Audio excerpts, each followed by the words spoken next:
welcome to Linguistics After Dark. I'm Sarah. I'm Jenny. And I'm Eli. If you've got a question about language and you want experts to answer it without having done any research whatsoever, we're your podcast. Settle in, grab a snack or a drink, and enjoy. Welcome back, friends. Yeah! It's been what, a couple months? I know that a couple is not a strictly defined unit of measurement, but please Are you saying several? A few? Are we using the pockle here? Many. That's probably true. It's been 3 years. Hello, we're back. We've got the gang back together. So much life has happened. How many times have we actually collectively moved house since our last recording? It's got to be at least 3, right? I think so. I think maybe each one of us has moved at least once. Since we've done a pre-recorded episode and not a live episode, yeah, I have moved 2 times, including across the country. I now live in Massachusetts. Yeah, I think I was still living in my old apartment for our last pre-recorded one, and now we bought a house, which is exciting. Yeah, congratulations. Thanks. I got married. Congratulations. Congratulations. I don't remember if I've moved once or twice. I might not have been living in this state, just staying with my family over school break. So I might have technically moved twice. So collectively, since the last time that we recorded an episode, which I think in listener time will have gone out 3 weeks ago, we have moved 5 times. Time is fake, y'all. It's so fake. It's so fake. Also, there was a pandemic in there. That yeah, too. I know. Although we recorded a few times during that, and then real life kept happening. Yes. We had a convention, and we had a live show at that convention, which was a lot of fun. We're not going to talk about it. It's up on the YouTube channel. I think we've put it out on the feed at this point. Yep, it should be everywhere. There's some fun stuff that happened. Go listen to that. Yep. Live show. Yep. What are we drinking today? That's what I was going to ask. I'm drinking a sad cocktail of Down East Cider's White Slushy, because they did a collaboration with the actual slushy company. Sarah, this is the most basic thing I've ever heard you say. No, but listen, it's going to get worse. See, the thing is that I have an incurable need to try every weird flavor variant of things, and my friend wanted cider, and so we went and bought a mixed pack of cider flavors. And then I saw this was the beginning of summer, and they had these slushy things, and I was like, I want to try those. And the red and the blue ones are actually pretty good. The white one doesn't have enough lemon in it. It mostly just tastes like straight vodka, and by that I mean hand sanitizer. Ooh. Which is pretty easily solved with a little bit of lemon juice. But also, my husband... You shouldn't have to doctor your canned drinks. You shouldn't have to doctor your canned drinks. But also, my husband bought a really cool-looking bottle of lemon wine last week, and then we tried it, and it was aggressively lemon and not in a pleasant way. So my hope is that by putting a little bit of that in my cup and then pouring in the slushy, it will actually taste good. I'll let you know. What is lemon wine?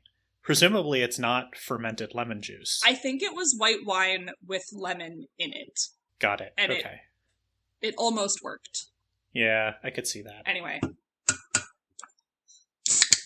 Thanks. Eli, what are you drinking? So I am drinking an iced chai. Sonia and I went on vacation earlier this summer, and we visited our friends Riker and Amy, and they had a really fantastic brand of chai concentrate called Bhakti, #not sponsored, and we really loved it, so we ordered a case, and we're now through 5 of the 6 boxes that we have. So today is iced chai. So speaking of trying every flavor of something, opinions on celery? Celery is mind-boggling, because there are some things that I just don't expect the flavor to be able to be recreated, and... Yeah, but it's unmistakably celery. It is celery as a drink, as a soda. And for that, I love it. I think it is amazing. I also personally would not go out of my way to consume it. I think that's fair. For me, second best flavor of Doc brands. Okay, what's the first best? The first best is black cherry, but that's because every year for Passover, I get a kosher for Passover version of the black cherry, and that's my like, I don't drink a lot of soda, but that's my treat for Passover. We always get kosher Coke for Passover, and I also really like the Doc cream soda myself. Doc cream soda is good. Not a big cream soda guy, but that's fair. Yeah. But I'll pick up a Celery if it's, if I'm in a deli or something and it's there. All right. Also, the lemon wine white slushy bullshit was actually quite palatable. Quite palatable is damning with faint praise. Considering the fact that both of them were undrinkable to start with, I'll take it. Hey, why don't we learn a language thing? Yeah. What is today's show brought to us by? Today's show is brought to us by Transitivity, which actually I thought this is where you were going to go with trying every flavor of thing, because in the outline I have listed every flavor of verb. Sort of. Sweet verbs, bitter sweet verbs, umami verbs. Umami. Yeah, so different languages handle verbs in a variety of ways, and that pertains both to the verbs themselves and to the overall structure of the sentence. English, and I think a lot of the European languages, are structured around this idea of transitivity, meaning the extent to which a verb can affect another noun somewhere in the sentence. Wait, hold on. Transitivity isn't universal? I thought transitivity was like a universal property of verbs. Well, if I remember correctly from the time when I was actively studying linguistics, there are some languages that are primarily transitive versus intransitive, and there are some languages that are primarily ergative versus the opposite of that. Accusative. Yeah, thank you. Ergative versus accusative. And I wouldn't be surprised if there's a way to interpret any language through either of those two lenses, but there's definitely, like, some languages' general basic sentence structure favors one or the other. Yeah, okay. That makes sense. So the property exists in every language, or the various properties exist in every language, but it may be more or less relevant to how you're putting your sentence together. Yeah, I think that's true. Well, tell us about how it works in English. So the word transitive means the ability to go across. And so it was named that because you're thinking about the action of the verb and whether it can go across, whether it can affect something besides the doer of the verb, the subject of the verb. And so you can kind of think of a spectrum starting at the linking verb or the copula. So those are verbs like be, is, was, am, are, all of those. And verbs like seem or appear sometimes, where you're going to have a subject, so I can say, like, my drink is cold. And my drink is the subject, and then is the verb, and then cold isn't a new thing. It's just a description of the subject. Or, my cat seems sleepy. Yeah, there's like an assignment or an equal sign Yes. rather than a relationship. Yes. There's not an effect happening, it's just a statement of equality. Yeah. So that's like a 0. That's almost not even on the scale. Then you have intransitive, so things that don't affect other things. So there is an action, but it's not affecting anything else. So sleep, right? I sleep. My cat sleeps. I want to sleep, even, but you can't sleep a nap. You can't sleep a sandwich. In the immortal words of one of my syntax professors, you can't live a dangerous banana. Oh my god, Dangerous Banana would be such a good band name. Yes, I agree. So, that's true. You make the point that in English and in a lot of languages, you can sometimes get these intransitive verbs to behave transitively if and only if you use what's called the cognate noun. So you can sleep the sleep of the dead. You can live a dangerous life. You can dream a sweet dream. You can dream a sweet dream, right? But you cannot live a dangerous banana. You cannot sleep the banana of the dead. You cannot dream a sweet banana. We're gonna move right on from that. I mean, you can't even dream a scary nightmare. You can only dream a scary dream. You can dream a scary dream. You can have a scary nightmare, but you cannot dream a nightmare. The only thing you can dream is a dream. Yeah, you can't live a long lifetime. You can only live a long life. It's not a meaning-based thing. It's like cognate really does mean like it has to be the same word just in noun form. Yeah. So that's the linking verbs, which are just an equal sign. The intransitive verbs, which cannot affect anything else. They can sometimes add in an almost null, empty noun just to sound nice, as long as it's the same word as it already was. Then we have transitive verbs, which do take an object. They affect something else. And a great example of that would be to chase. So I can chase my brother. A dog can chase their tail. I can chase a dream, even. I can chase something.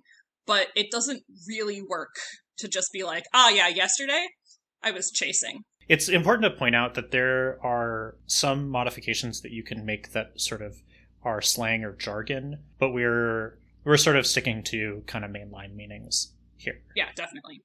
And this is also a really good place to point out that English especially has a lot of verbs that can be both transitive and intransitive, depending on how you use them. So I can say that a ballerina spins. And probably the image that comes up in your mind is a person going in circles. But I could also say the ballerina spins a top, or spins a dreidel, or spins a coin. And then presumably that person is stationary, and they have a little object in front of them that is spinning. And English is super, super flexible. In fact, it took me a long time to think of the word chase as a strictly transitive verb, because so many of our verbs in English could be transitive or intransitive.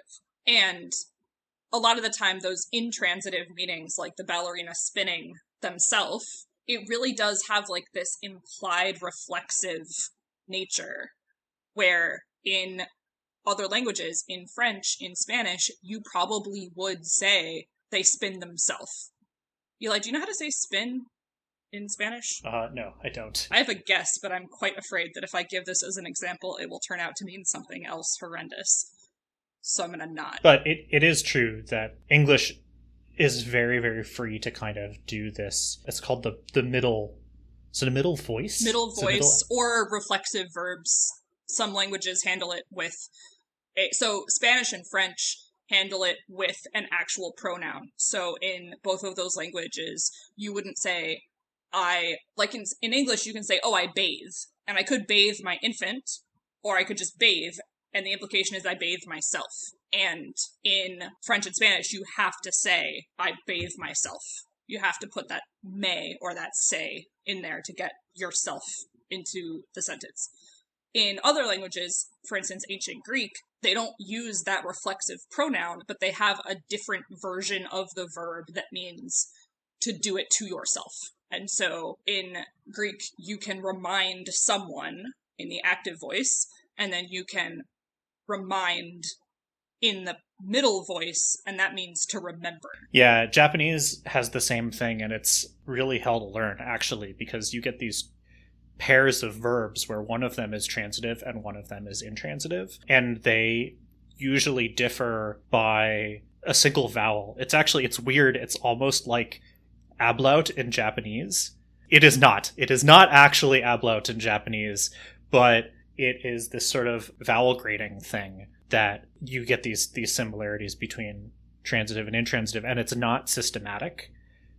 It's lexical. Yeah, there's a couple pairs of those in Latin that I have to teach students every year. So there's the verb to hide something, and then there's the verb to lie in wait or to lie in hiding.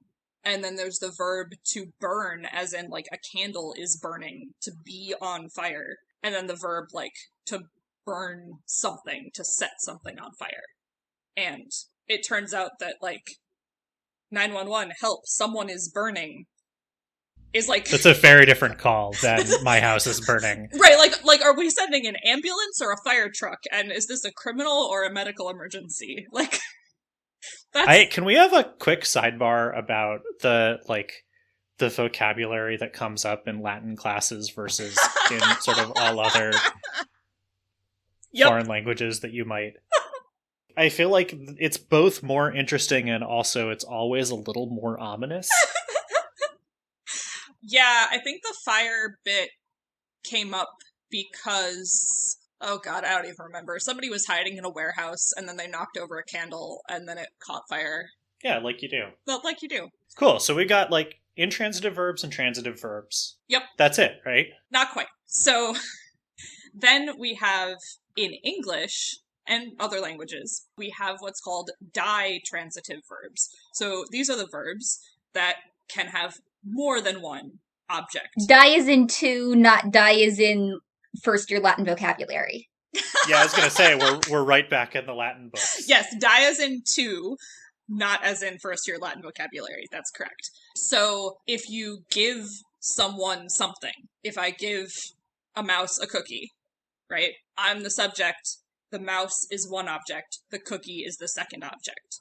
And different languages handle that in different ways. Latin, for instance, always is going to use just a noun for that second object. You're always going to say, give the mouse a cookie. English, you can say, I gave a mouse a cookie, or you can say, I gave a cookie to the mouse, and you can make one of those arguments into a prepositional phrase. Which then kind of means it's not really an argument anymore. Kind of means it's not really an argument anymore, but also semantically, I still can't be like, yeah, I gave a cookie. So syntactically it's different, but semantically it still has to be there. Yeah. There is a whole thing in here about like case marking with ditransitive verbs and also just with different transitivity. But also like case marking is not the end all and be all. There's like an overlapping system here of sort of roles with relation to the verb and case markings, but they're not one-to-one. Yes. But that is ergativity, which we are not talking about right now. Correct. However, it's also passivity, which I do want to touch on just for a moment. In a moment, though. Because there were two other things I was going to add. And I was going to get distracted. Excellent foreshadowing. Yeah. One of my college professors made an argument for English's singular tritransitive verb. Okay, I haven't heard of this. And I have heard some weird syntax shit about transitivity and other stuff, which we'll get into when we talk about passive and causative. But what is English's tritransitive verb? So his argument was the verb to bet, because you bet. So the I am one argument. I'm the subject, rather. I bet Eli, one argument, $5, two arguments, that we could finish this podcast in under 4 hours. Yeah, I'll take that bet. What about under 2 hours? I will not take that bet. And so that we could finish this podcast is not a noun the way that the other things are, but it is I mean, it's a CP. What does C stand for again? I mean, the whole point of X bar is that it doesn't actually stand for anything, but I think coordinator. Yeah. It's a phrase that acts like a noun, essentially. And so he was like, if you look at it that way, it's tritransitive. He's like, but that's not like a real thing that people agree on. That's just his hot take. Oh man, I'm like, okay, I'm having a moment though. I think I need a minute. Okay. Okay. Yeah, I guess oh man. There's a paper somewhere about this, I'm sure. I'm sure there is. I'll see if I can dig it up for the show notes. But the other thing that I came across actually just in preparing this thing of the day was the idea of a complex transitive, which, again, I've never heard of before, like half an hour ago.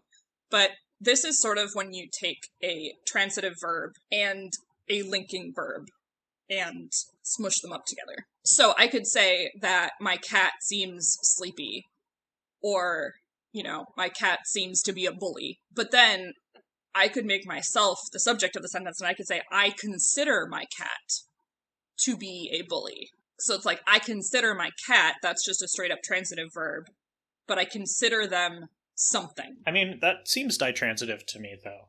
Yeah. I mean, especially if you're going to say one of these arguments is a CP, like, yeah, I consider something, and then you have a phrase that's the other argument. Yeah, that maybe it is just a ditransitive. I was not totally clear on what the difference was, so feel free, listeners, to look up more about that. Yeah, and I think it should be said that so there's lots of stuff to think about in linguistics, but if you are getting into syntax and you're getting into sort of utterance level and that kind of thing, like, verbs are where a lot of the action is, and there are a lot of different models about how verbs work. You got all kinds of sort of theories that try to fit different kinds of evidence from different languages in. And so there's a lot here about there isn't one grand unified theory of verbs and how they work. There's sort of a lot of things that cover, just like in the rest of linguistics, a lot of things that cover like 90% of what's going on. And there's a lot of times where people have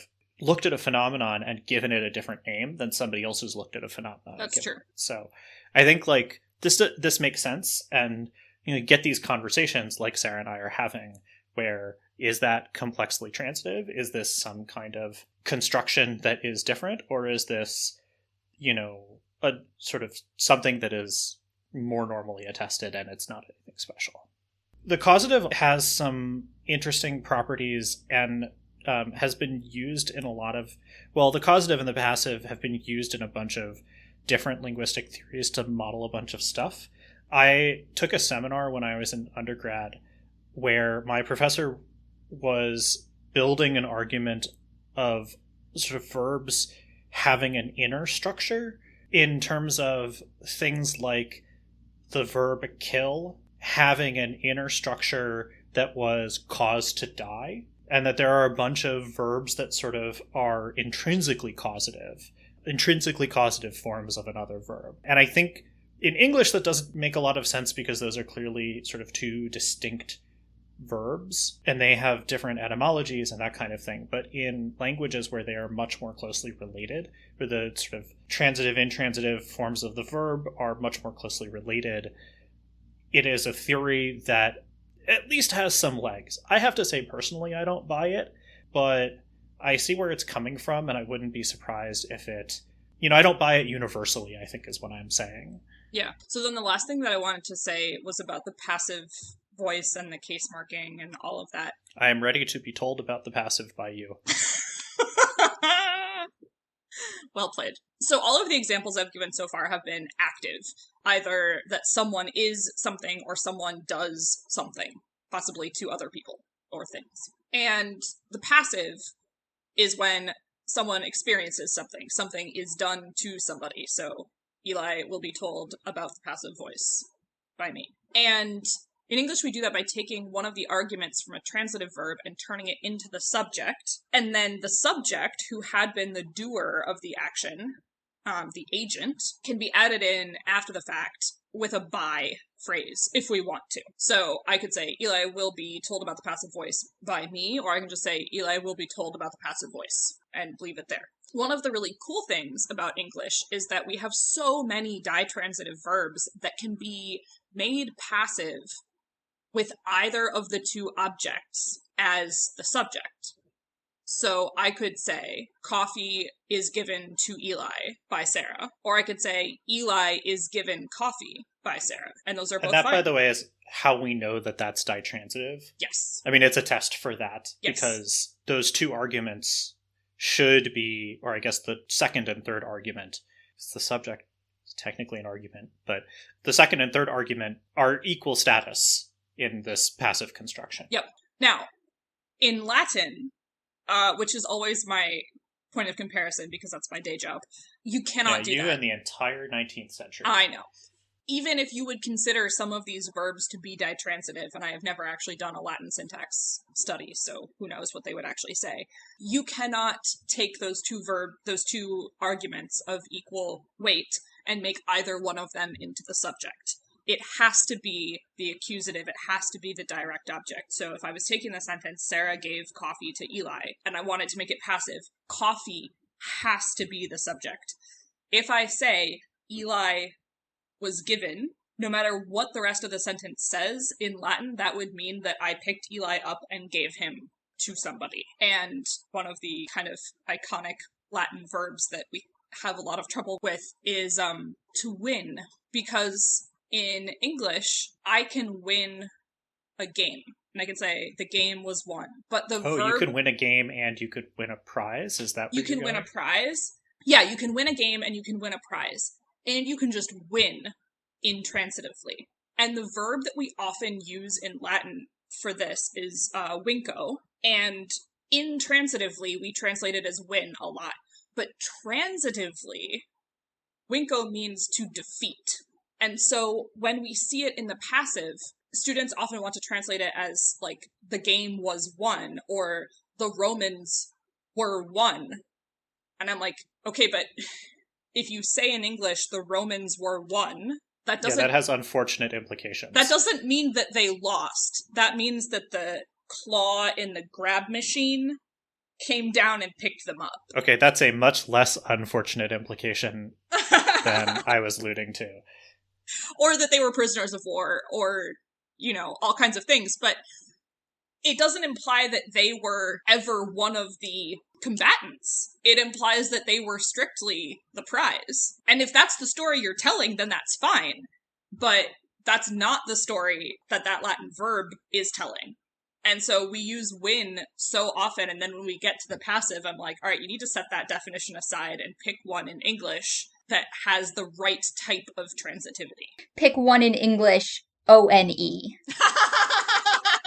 Yes. So in my head, I always think of this as, like, the verb having slots. Yes. You know, there's sort of like one slot before for the subject and another slot after for the object if it has it, and then, you know, if it's ditransitive, there's a third slot. Yep. And I always kind of think about the passive as, like, taking the nouns or the arguments as, like, marbles and, like, moving everybody over to the left one. Yeah. Which then, you know, if it's a transitive verb going passive, the subject marble, like, has nowhere to go. And yeah, you can tack it on with an oblique at the end, but, like, you're doing that of your own free will. You're not obligated to do it. You're only obligated to do that thing. Yeah, I really like that image. I like that analogy. So what about going the other way? Is there a way to move all of the marbles one thing to the right? There is, actually, and that's the causative. So well, it depends. In English, I think this doesn't quite work because I think we have to use the verb make for causative, like, I made Sarah sleep, or that's a weird example. Oh, wait, no. I have a great example. So we were talking off mic earlier about how hockey commentators especially believe that every verb is a transitive verb if you try hard and believe in yourself. And my beloved Jack Edwards of Nesson and Bruin's commentary frequently will say that someone skitters the puck up the ice. Yeah, and actually this is ripe for nonce forms. There's a lot of people who will take an intransitive verb and make it causative and do a construction like that. And it's totally reasonable. So that's one way that you can add another argument to a verb. So you can kind of go one way or another. You can even do it more than once. So if you have a ditransitive verb, of which give is one of the very few, right? You know, like, if you give a mouse a cookie, you know, I gave a mouse a cookie, and you could say a mouse was given a cookie, and then you could say a cookie was given. You can shift them in any direction. Yes, and that's interesting because with the ditransitive one, you can either say a mouse was given a cookie or a cookie was given to a mouse, and those are both fine. But once you go down one more level, it has to be the thing that was actually moved. Like, if I say a cookie was given, that means one person picked up a cookie and gave it to somebody else. And if I say a mouse was given, that does not mean the mouse received something. If you can add an argument with causative, you can then passivize it again. And in English, I think this usually just sort of nets out. But in Japanese, they have a passive causative, where you could say, I was made to be hit. But you still only have the single argument in the verb because it's made transitive by the causative, and then it's made intransitive again by the passive. How about zero argument verbs in English? Like rain and snow. Yeah. So I said something when we were talking about the cognate forms about, like, these sort of null nouns that are just taking up space to sound nice. So if you live a life, or sleep a sleep, or dream a dream. And in English, we also put in some null pronouns to sound nice for things like rain, snow. There are ones that aren't weather verbs, but I can't think of them right now. But there really aren't a lot. Weather verbs are really the poster children for this. Weather verbs are the big ones, yeah. I suppose some of our other ones in English are in phrasal ones, like it is necessary, or it's important, where that could be a meaningful pronoun. So I could say, put your coat on, it's important, and it refers to putting on your coat. But I could also just say, it's important to check your fire alarms. It's important to check your smoke detectors. And it's just kind of there because grammatically in English saying is important to, it's not a thing. It also doesn't work to be like, yeah, is raining. Doesn't work. Right. And this isn't a pro-drop thing. So there are, English isn't a pro-drop language. We have to have an explicit subject 99.9% of the time. But this isn't the same thing as that. These are really verbs that wish that they had no arguments and are restricted from having no arguments because of syntax. Right. And in languages that do allow pro-drop, those verbs are not going to have that it. They're going to take their option to have no arguments and have no arguments. And even so, like, Latin and Spanish both don't require a subject pronoun, but you can put one in if you want to clarify or to emphasize. And as far as I'm aware, no Latin or Spanish speaker would be like, yeah, it is raining, because that just sort of demands, well, what is raining? I mean, this is a thing that people ask a lot, right? And okay, it's raining, like, what's raining? And people say the sky, the world, the, existence, but it's not any of those things. It's just English syntax requiring that there be a word to fill that. There has to be a marble in that slot. And so we've just picked the most neutral one that we have. This is called an expletive, by the way. Yes. Not quite the same as the swearing expletives, but yes. Cool. All right. So we've done 0 argument, 1 argument, 2 argument, 3 argument, and possibly 4 argument verbs. Yeah. I think that's everything. I think so. Y'all feel free to write in. Do one-word imperatives factor in here? Oh, no. Okay. Go. Yeah, okay. Well, so that blows everything out of the water. I think that... Oh, man. No, what do you mean that blows everything out of the water? I mean, it doesn't. I think that that's a different thing. I think that that's an invisible argument. It's a clear marble. But the marble's definitely there. Right. It's interesting because with the weather verbs, with the 0 argument verbs, the implication is something / a lack of thing is raining, is necessary, is foggy, whatever. Yeah, you kind of just want to be like, there's rain out there. Here's a noun that exists, but I need a verb in the sentence. Right. And it's true that, like, it is important or there is a requirement. Like, those are 2 ways of phrasing the same thing, and it's sort of like an existential type of thing. And by we, I mean English speakers over thousands of years, have identified there and it as being the, like, least meaningful marble that we could put to fill that slot. The imperatives are so interesting because the implication is not this nebulous existential thing, but it's very much you, the person I'm talking to. Yeah, there's no doubt whatsoever as to who the imperative applies to. And so might really be the only place in English where you don't actually need a subject because it's so strongly implied by the discourse context. Yeah. That's a really, really good question. Man, Jenny just coming in and blowing our whole thing up here. Perfect. A+. It's what we don't pay you for. Thank you. Transitivity is important. And maybe later we'll talk about ergativity, which is vastly more mind-bending. Truly. Because that's the thing, right? You have some languages where transitivity is the main axis along which we measure verbs, and ergativity is like a cool, interesting thing. And then you look at a language where ergativity is the main axis, and to our brains, it's just like, what? Yeah.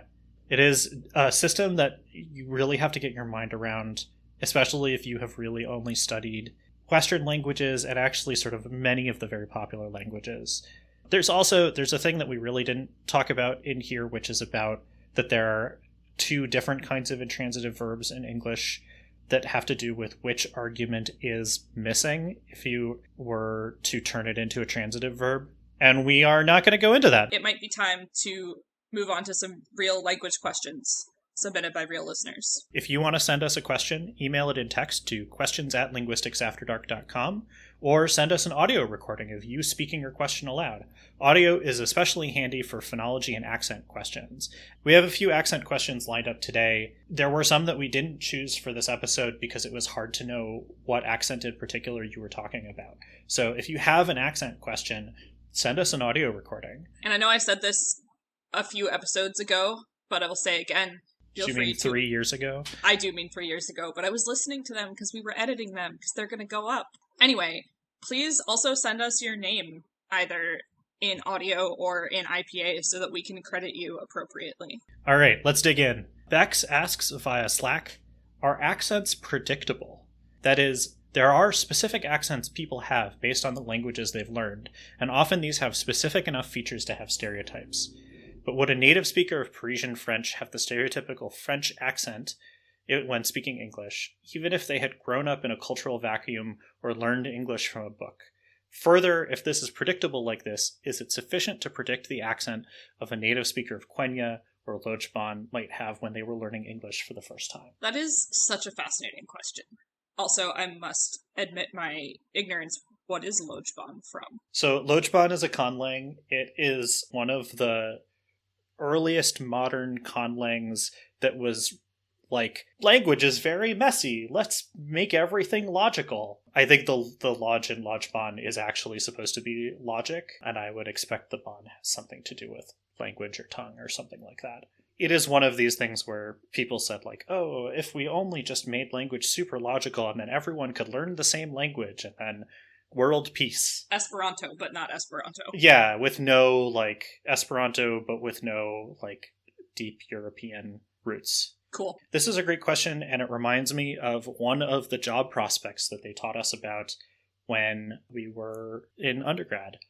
They were like, you could go do this, which was to go work at the CIA and train spies. Oh, yeah. Because if your cover is that you are a tourist from Germany and you're spying in France, there are mistakes that you'll make in French as a native English speaker, and there are mistakes that a native German speaker would make in French.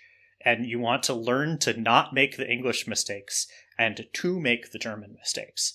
Yeah. And being a morphosyntactician, I'd always thought of it as a syntax thing, but there's definitely a phonology aspect to it.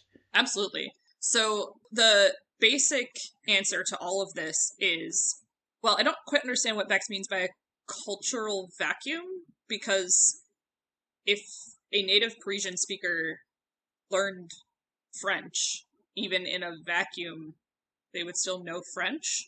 Yeah, I think that they're kind of talking about, like, the stereotypical French accent, which is probably done by the United States hegemony of media, you know? Well, okay, sure, it is, but also having met some native French people, that's real. Like, I mean, yes, absolutely. But I think that's the question. Is that happening because that is how a French speaker perceives how they are supposed to speak English? I don't think that is happening because someone has learned that this is how French speakers sound in English. Yeah, I agree. I think for the most part, most people are working as hard as possible to have no accent, or to have an accent that is one of the native sounding ones. Yeah, usually to match the accent of whatever their teacher has. Right. Which is quite funny because you can tell people who learned English closer to Australia, Yeah. people who learn English in Europe because their teachers are often Brits, and Yep. people who learned English in the Americas. Yeah.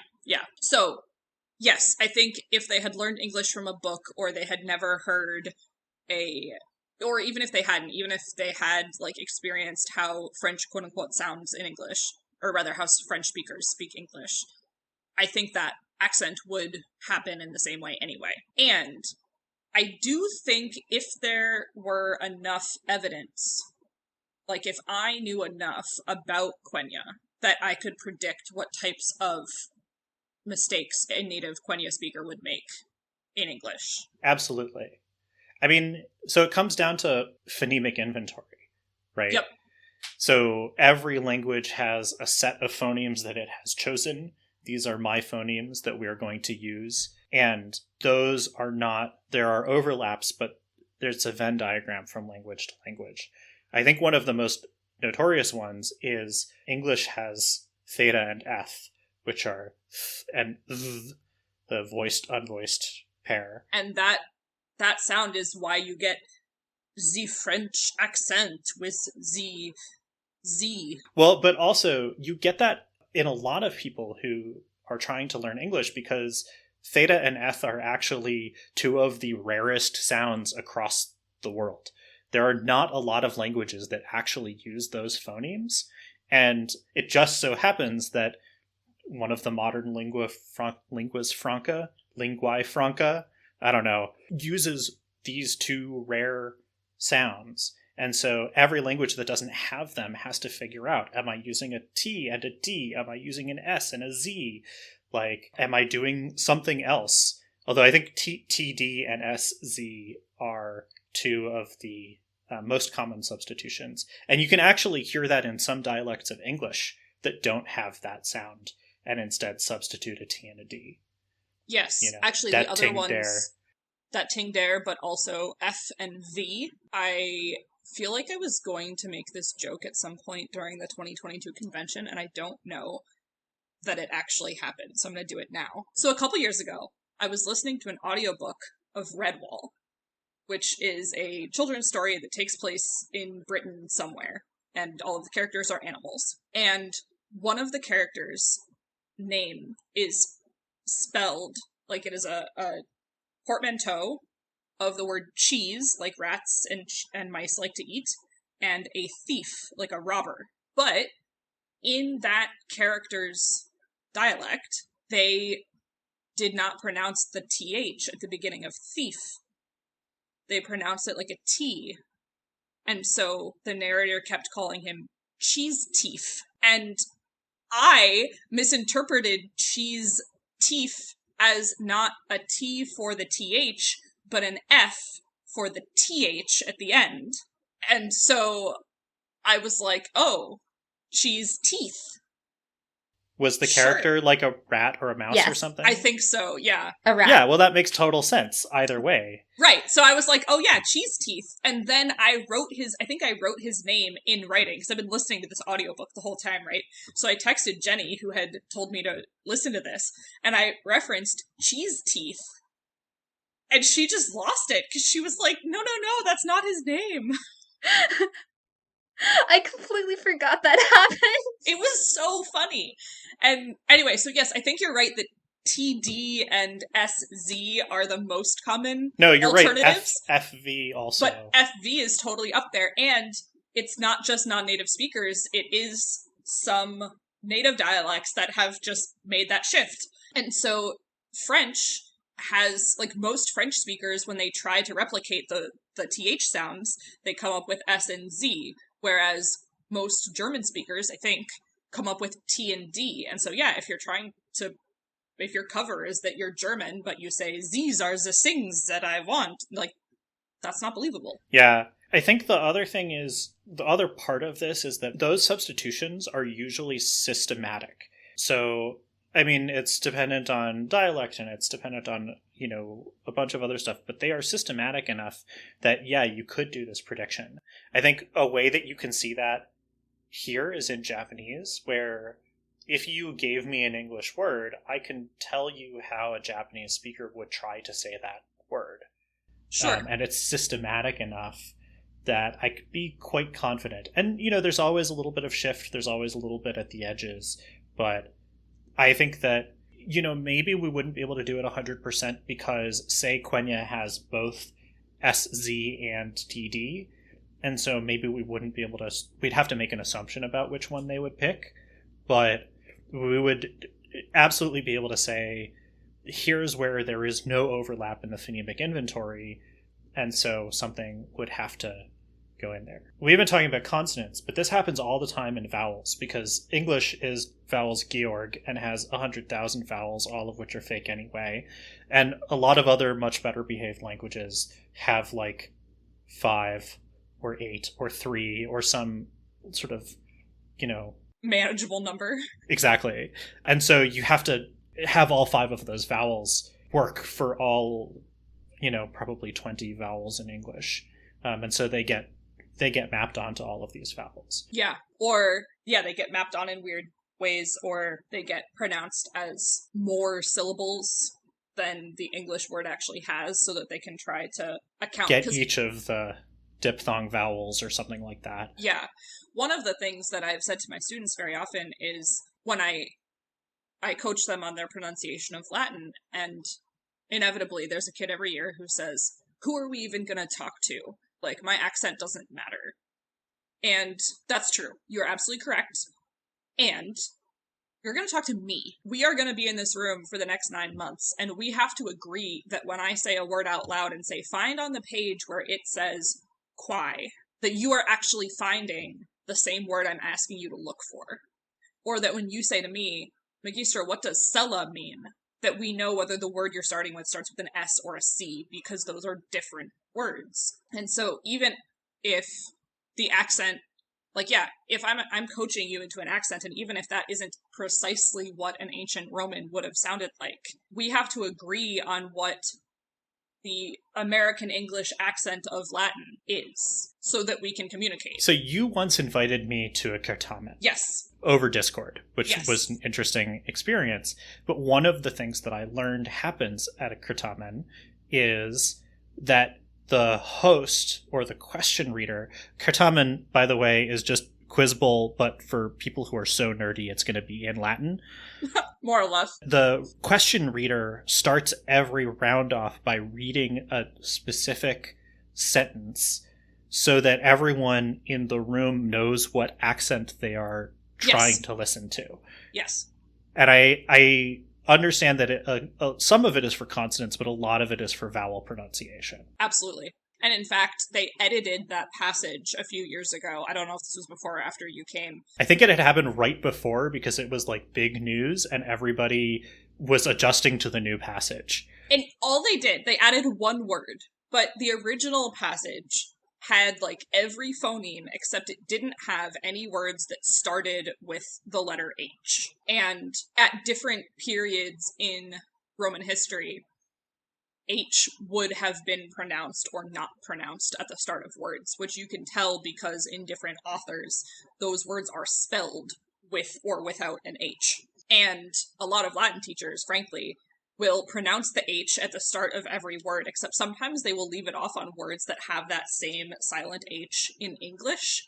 So honor, Honor. For I had to actively coach myself into pronouncing it honor in Latin, because I always just wanted to read it as honor. But that's inconsistent with the way that I pronounce every other word that starts with H. So I taught myself to do that. And so for ages, at the end of every passage, some kid would raise their hand and be like, do you pronounce initial H's? And then the person would say yes or no. And after a while, they just added the word for this is hic, H-I-C. And so in one of the sentences, they just added in the word this, kind of unnecessarily, just so that it would be there. This is some Council of Nicaea shit happening. Yes. It's interesting. This can be diachronic also. Yes. So this is reminding me, you just gave that example of the H being pronounced or not pronounced across centuries of Latin. I'm thinking about reading Canterbury Tales and even back to Beowulf, but you just have to go back to Middle English, which is pretty understandable for a modern reader, especially if you have seen it written down, and then you will try to read it or listen to somebody say it, and you'll say, oh, the vowel inventory is actually a lot smaller. Oh, there are differences in which way they're pronouncing things. Oh, that's not being pronounced as diphthong, it's being pronounced as 2 separate vowels. Another fun side note, Quenya actually sort of has TH, but it gets replaced early on with S, and this becomes a major political drama, and whether you still use the TH or if you've adapted to using the S is actually a signifier of your political allegiance. I love that so much. It's really delightful. It's I could get into all of the why this becomes a political drama. It has to do with someone's name, But yeah, so like of all the like points about accents and English specifically having a weird assortment of things, you picked the one where you could actually go off into a whole thing about how actually whether or not you use th in Quenya, it wouldn't necessarily be linked to, like, it wouldn't necessarily be about, like, how you adapt it so much as how you adapt it based on your existing political allegiance. I mean, that tracks. Oh, it absolutely tracks. Like, it, of course you were going to have that. And then the other fun thing is the question mentions Quenya but not Sindarin, which has both th and the other th, but he spells it dh. Except for in, like, notes where he thinks about spelling it with straight up just an eth instead, because it's Tolkien. And so he literally, there are words where it's like, the official version that you will find in the Silmarillion has this with a dh. But if you go digging around in the history of Middle-earth, or like the Parma el de Lambaran, which we're not even getting into, because that's a whole thing, you will find words where at one point he was spelling it with an eth. I think DH is a pretty common transliteration for eth also. You know, if you're trying to write some Icelandic or something. I mean, it makes sense, right? Like, it's kind of the obvious way to do it. If th is then by extension from T to D, obviously is going to be DH. Like, that's extremely straightforward, I feel like. Well, and adding the H for slight palatalization, or I guess alveolarization. We've talked in the past about people changing their accents for the group that they align with. All right, I don't think that we're going to get a better button on that question than bringing it all the way back to Quenya. Shall we move on to the next question? Yeah. So, in 2019, somebody asked on an index card at the very first LXAD Live, have you noticed people using the sound ts instead of t at the beginning of words? And why might that happen? I feel like I am going to need an example of this because I'm not on the TikToks. I'm officially old. Sick sock? No. See, the funny thing is, the first person I know who pointed this out was my dad, like, years and years ago. I'm not sure it's an age thing. I think it's a regional thing, because I think he noticed it at some point after we moved to the West Coast. Oh, well, that then double makes sense why I haven't heard this. Do you remember an example that he gave? Because I was also going to ask for an example. Two? Mm-hmm. To, like, T-O or T-W-O? Oh. Yeah, I was going to say... Yeah. Okay, I hear that. So it's cool that we just talked about alveolarization, because that's the process that is happening here. You could also say that this is lenition, which is a more general version of this. Let's talk about fortition and lenition, which is what this question is actually about. Uncontroversial statement: over time, sounds in a language change. Yes. Unless you're Feanor. And you can create a graph in the, like, network way, not in the, like, Descartes way, of which sounds tend to go to which sounds, or kind of more which sounds tend to be next to each other. And if you go one way in that graph, it's fortition, which means getting stronger. If you go another way, it's lenition, which means getting lighter. I guess fortition would be getting heavier. And so this kind of alveolarization or palatization, which is when you sort of add y to things, so tu becomes tu, that kind of thing, or sometimes t becomes ch, or that kind of thing, is a lenition. And so this is, I guess it's a sound change that's happening on the West Coast. Like, cool, another sound change moving its way through the Americas. One of the places we already see a lot of sound change with word initial T is what Eli just referenced. Not the TS, like S sound, but either a kind of TY or TJ, like tia. So some people will say that music has a tune, and other people will say that music has a tune. Or you can meet on Tuesday or Tuesday. Yes, Tuesday or Tuesday. And for some people, then it goes even further past Tuesday all the way to Tuesday. There's a YouTube channel that I follow called Mary Spender, and she is British and has that particular sound change. And she had a recurring thing on her channel, which was her just talking to camera or interviewing another musician, which she called Tuesday Talks, but in her accent it's Tuesday. And so her title card for it is CHEWSDAY Talks. There's a different YouTube channel that I don't know if I actually follow or if it just keeps popping up in my feed because the algorithm. And get some thunder and lightning behind that. But it's this really sweet guy who his day job, I guess, is as a caregiver for his elderly grandmother. And the two of them just kind of live blog their life on YouTube. And she speaks a combination of Tagalog and Spanish and English. And the days of the week she usually says in Spanish, but she will say Tuesday in English, but she only will say and will only understand it if you pronounce it Tuesday. And so they also have a whole running gag about Tuesday, CHEW. This is a channel on YouTube? YouTube, yeah. Or actually, they might be Tuesday as in, selecting, rather than nomming. Yeah. Oh, yeah. It's also interesting to note that in all of our examples, it's TU. So this doesn't happen at the bottom of the vowel space. It's happening at the top of the vowel space. But I think that that's because that palatalization is very related to the y glide, and the y glide is very related to vowels happening at the top of the mouth. There's also TR, which turns a lot into ch, which I think basically everybody that I know has this, even if they don't think that they do. So there are trees in the yard. There aren't trees in the yard. There are trees in the yard. I genuinely think I go back and forth between actual trees and trees. I think you do. I think you're the only person I know who does. Yeah, but you see this so much in little kids first learning to spell, because little kids are so good at sounding out words, and then we grow up and we forget.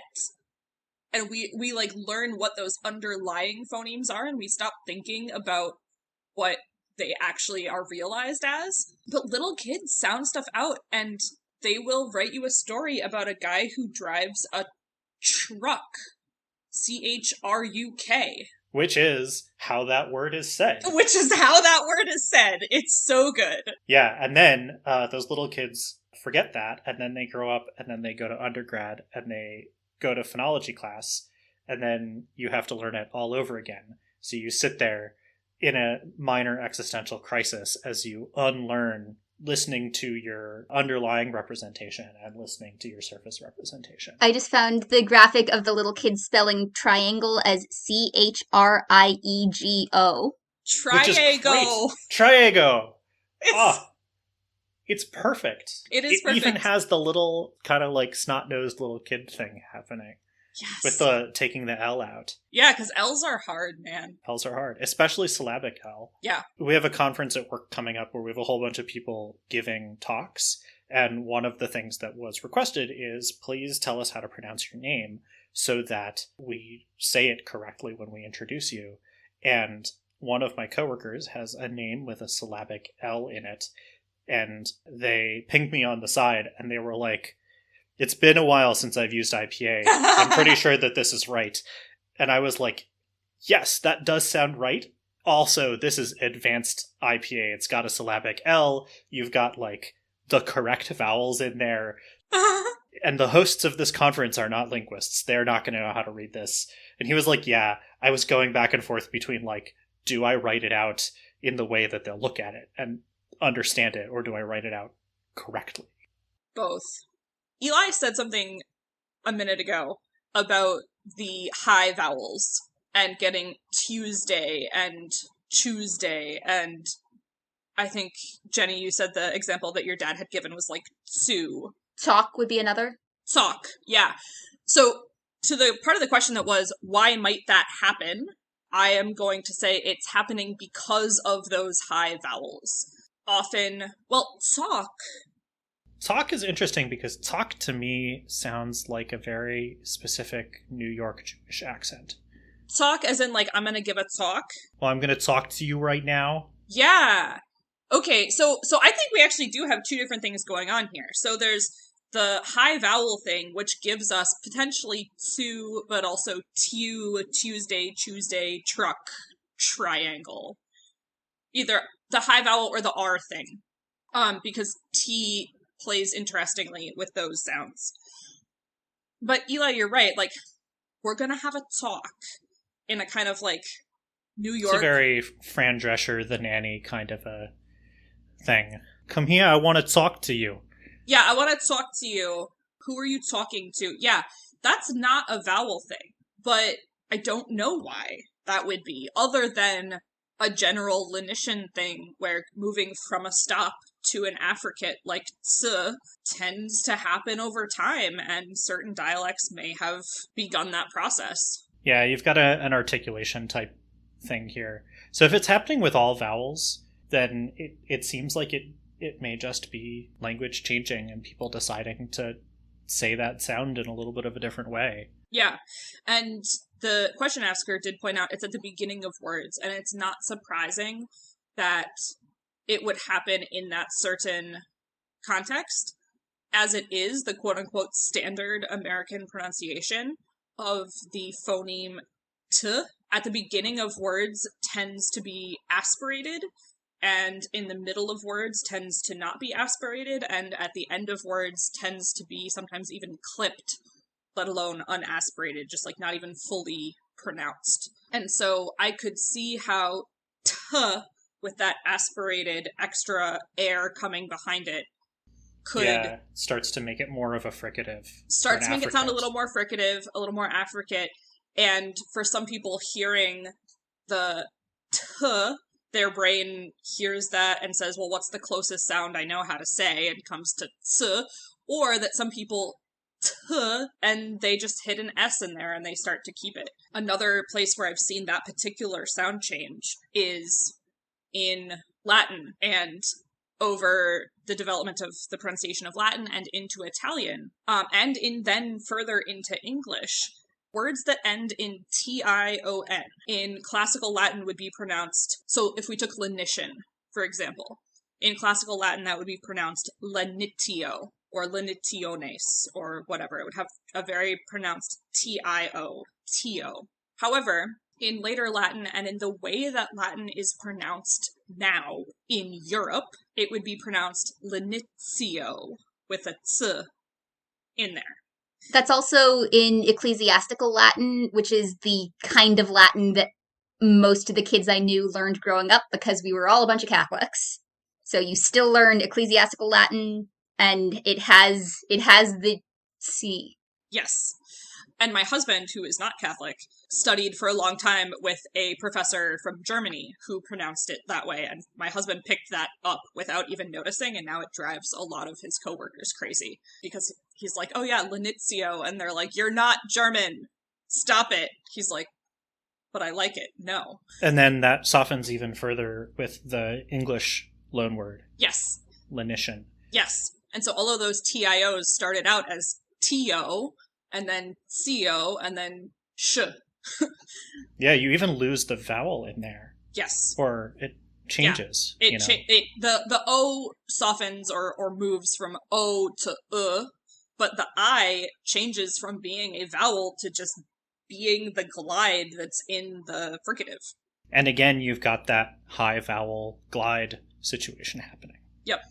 And I do think that in Latin it tends to be predominantly in front of the high vowels, but it also is syllable initial. So you would not have a word in Latin like et that means and. I don't think at any point in the development of Latin or Italian that became pronounced as ets, because there's no vowel after it. There's not even anything after it. But lenitio, you get some of the articulation, the aspiration, the high vowel, you start to get that shift. So it's unsurprising that we see it a lot in English with high vowels, and it's really unsurprising that we see it word initial. Yeah, or maybe syllable initial, syllable onset. But I think I think it's even stronger word initial. I think that's a really great insight to this. Yep. Cool. Let's move on to another question. Yeah. So, Elijah Baragovsky asks via email, how do songs in tonal languages work? How do the speakers distinguish between the melody and the tone? I feel like this is a question that every single person who learns about tonal languages, if they're not a native speaker of one, sort of immediately asks. Because the initial comparison of tonal languages is sort of to a melody or to singing, which I would argue is not a great comparison, actually. Yeah. I would agree that that's not a great comparison. I would also say that the answer to this, as far as I'm aware, is how do songs work with difficulty? How do they distinguish the melody and the tone? They don't. So here's the thing. English is a tonal language, but we don't use it for distinguishing meaning between two different words. Like, we don't use it as an aspect of a minimal pair between homophones or near homophones. We use it to indicate emphasis and subtext in our utterances. We use it more at a sentence level than a word level. Yes. Although we also have there's the verb-noun alternation where you've got stress, but stress in English comes out sometimes in a tonal way, where one syllable will be higher if it's got more stress or that kind of thing. So the question then is like, how can you tell whether something is record or record in a song in English? It's the same answer. Yes and no. In English, at least in my experience, there's a great deal of effort put in by most songwriters and most poets to fit the native stress pattern of the words to the rhythm of what they're writing. Okay, yeah, that's a good point. And that there are certain places where they just can't make it work. And those stick out. And sometimes it works, and sometimes it works but it sounds funny, and sometimes songs make it to publication with that sort of aggressively shoved in there in the wrong stress pattern thing, and I think you should have workshopped this one a little longer. Well, and then you get made fun of for putting the emphasis on the wrong syllable. Yes. Ding. Well played. On the flip side, at a sentence level, it is much more true that we tend to have different patterns of pitch and tone following an entire statement or an entire question. And so, I will go to the store today versus will I go to the store today are distinct from each other in the order of the first two words. And so, even if you don't have the pitch matching up to the tune of the song, you can fall back on the word order. Yeah, you can in music have a call and response or a question and answer thing with the melody also, but that doesn't have to line up with the syntax of any lyrics. But I do think that this basically just comes down to context and lack of ambiguity, and maybe even a particularly skilled enough songwriter using the ambiguity because you don't have that information. Yeah. But I would expect that it is not speakers distinguishing between melody and tone, and instead using redundancy that's built into the language to unconsciously reconstruct the information that they're missing. Yes, I think it's a lot of using redundancy, but I also anecdotally have observed and also been told that, for instance, Chinese music videos have the lyrics on screen way more than English music videos do. That's true. In part because once you start singing, it can be hard, even if you do pronounce the tones, it can be hard to hear them. Sometimes it's not even possible to pronounce the tones comprehensively and maintain the tune. And so part of it also is hearing the song, but also knowing what it means to say because you've seen it written or heard it spoken without music. And then once you put the tune to it, it doesn't sound ambiguous anymore because you know what it means to say. That's very interesting. I never considered that would be a reason that there are a lot of captions on television in East Asia, because that That is a thing that happens. There's a lot of captions, there's a lot of text on screen. I always thought that it was a cultural thing. I never thought that it was necessarily functional. But you kind of wonder, I mean, TV's only been around for a century or so. Singing basically has existed for all of human existence. I would love to know a comparison between, for example, classical Chinese songs and modern Chinese songs, and if there's some mechanism that was used earlier, or if there's more ambiguity that is resolved by captions on screen. Definitely. And, kind of speculatively, one of the things that I could say is before TV, before radio, before records, if you're listening to music, it's with people who you can stop and say, wait, what does that lyric mean? Or, wait, I didn't understand that. And as they teach you the song, they can say the words in a less ambiguous way. And part of the difficulty with radio and records and TV is that it's not live and interactive in the same way. And so by publishing lyrics in the record liner or by putting captions on screen, you can kind of solve that a little bit. I don't know if that's true, but I imagine that's one of the ways you might have been able to resolve some of that ambiguity before the technology that we have now. Yeah. Well, we don't do any research on this podcast, so I would love if there are any Chinese speakers out there, if somebody could write in and teach us about this, it would be very cool. Even just to say if we're along the right track or if we are totally speaking out of nowhere here. But I just want to emphasize, we don't do any research. This is speculation based on an informed background. Exactly. Dang. I thought that question was going to be really straightforward, and actually there was a ton of good depth in there. Thank you, Elijah, for that question. All right, let's have a look at a couple puzzlers before we wrap up. So, last time, our puzzler was, think of an informal term for a beverage. Now, say it in Pig Latin, and you'll have an informal term for another beverage. What two beverages are these? So, funny story. The last time that we recorded a puzzler was 3 years ago. So I went to our outline from 3 years ago saying, okay, cool, let's put this puzzler in the outline. And then I realized I had not written down the answer. So we started late, in part because I could not remember the answer to this puzzler and we had to actually solve it. Sarah came up with a great suggestion. This is not the answer because neither of these are beverages, I hope. One hopes. But a pair of words that does fit this pattern are trash and ashtray. There is somebody out there with a folk etymology where the ashtray was because smoking was taboo. And so, if you needed to put your cigarette out. Oh my gosh. I was just going to say, I feel like those are probably drinks at a really weird bar somewhere. The world is vast. So the answer is Joe and OJ. So okay. Joe is an informal name for coffee, and OJ is abbreviation for orange juice. And if you said Joe in Pig Latin, it would be OJ. Those are much better beverages than trash and ashtray. So if that was your answer, you came up with that, good job. Probably took you not as long of a time to come up with it as it took us. Now that we've solved the last puzzler, I'm going to give you a new one. Okay, so it's going to be a little North America specific. I apologize, but the information that you need is very easily available on Wikipedia. So you're going to think about the teams in the NFL. That's the National Football League. You're going to take one team and change a single letter in its name. And you're going to take their rival and change a single letter in their name.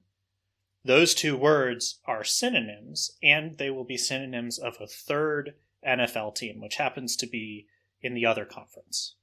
So which teams and which words are these? Once again, you're going to take two NFL teams that are rivals, change one letter in each of their team names, and you'll get synonyms for the name of a third NFL team. Which teams are they? So the synonyms are after the letters are changed in the first two teams? Yes.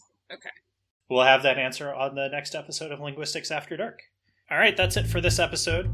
Thanks for listening. Linguistics After Dark is produced by Emphasizing Enterprises. Audio editing is done by Luca. Question wrangling is done by Jenny. Show notes are done by lots of us, sometimes me. And transcriptions are a team effort. Our music is Covert Affair by Kevin MacLeod. Our show is entirely listener-supported. You can help us by visiting patreon.com/emphozing, EMFOZZING, and by telling your friends about us.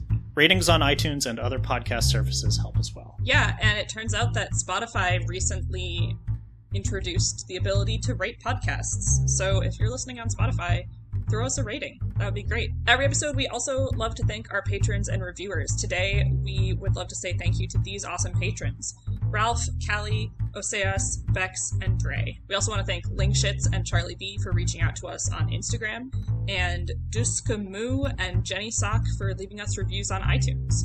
Thanks so much, and if I said your name wrong, let me know.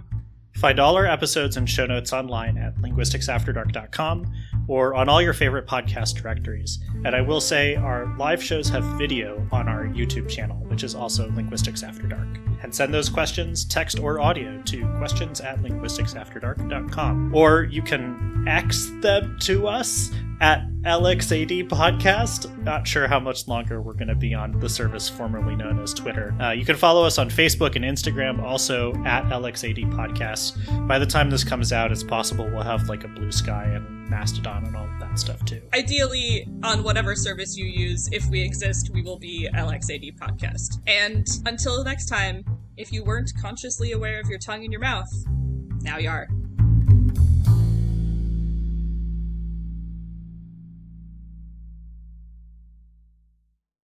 Thanks, Google. Mispronouncing a name, Civil War.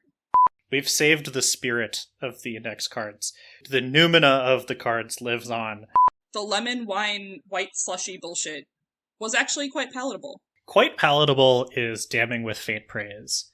I'm not sure that the noumena of the index card knew that. I don't remember enough about this. Alright. Appendices or it didn't happen. Yeah, man, if only they had gender theory in Valinor. None of this is usable.